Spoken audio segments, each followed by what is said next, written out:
30 টাকা রাখেন মামা। হ্যালো এভরিওয়ান, কেমন আছেন সবাই? আশা করি সবাই ভালো আছেন। আমিও ভালো আছি। আপনাদের দোয়া নিয়ে আসছি আপনাদের জন্য একটা নতুন ভিডিও। আশা করি আপনাদের দেখতে থাকুন, ভালো লাগবে এবং আমার চ্যানেলটি সাবস্ক্রাইব পাশে থাকবেন।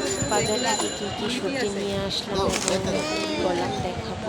এই যে দেখতে পাচ্ছেন টাটকা সবজিগুলো সেখান থেকে বাজার করেছি এবং ছাদ থেকে যে গাছগুলি হয়েছে, যেমন কুমড়া গাছ, পুঁই শাক গাছ, এগুলো খুব ফ্রেশ এবং টাটকা। এগুলো এনে চিংড়ি মাছ দিয়ে রান্না করেছি।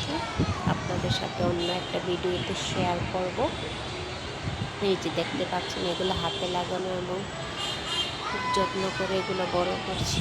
খুবই টাটকা গাছের জিনিস, আসলে নিজের হাতের জিনিস একটা হোক আর দুইটা হোক খেতে কিন্তু খুবই ভালো লাগে এবং ফ্রেশ। এগুলোতে কোনো ভেজাল নেই বা ওষুধ কিছু মেডিসিন দেওয়া হয়নি এবং যতটুকু নিজের হাতের যত্নে করা ততটুকু। এই যে কুমড়া গাছটা দেখছেন খুবই সুন্দর হয়ে উঠেছে। অল্প কিছু দিনের মধ্যে কেটে শাক রান্না করলে আরও ভালো হবে চিংড়ি মাছ দিয়ে। আপনারা কীভাবে কোথায় থেকে দেখছেন বা কীভাবে রান্না করেন জানাবেন, প্লিজ কমেন্টস করবেন। এই যে ড্রাগনটা আমার খুব ভালো লাগে, মাঝে মাঝে ড্রাগন খেয়ে থাকি। তবে এটা ছিল কেনা ড্রাগন এনে কেটে সবাই মিলে খেলাম এবং একটু ভিডিও করলাম আপনাদের সাথে শেয়ার করার জন্য।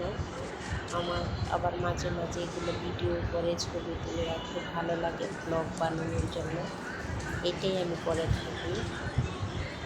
এই যে দেখতে পাচ্ছেন, যদি অনেকে পছন্দ করে না, আমার ভালো লাগে। তারপর এই যে এটা হচ্ছে ড্রাগন ফুল।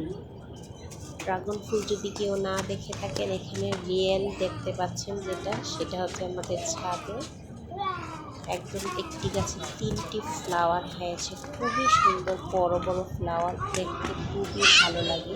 এই যে দেখতে পাচ্ছেন, আপনাদেরকে আমি দেখাচ্ছি। তবে এটা রাতে নিয়েছি, দিনের বেলা না।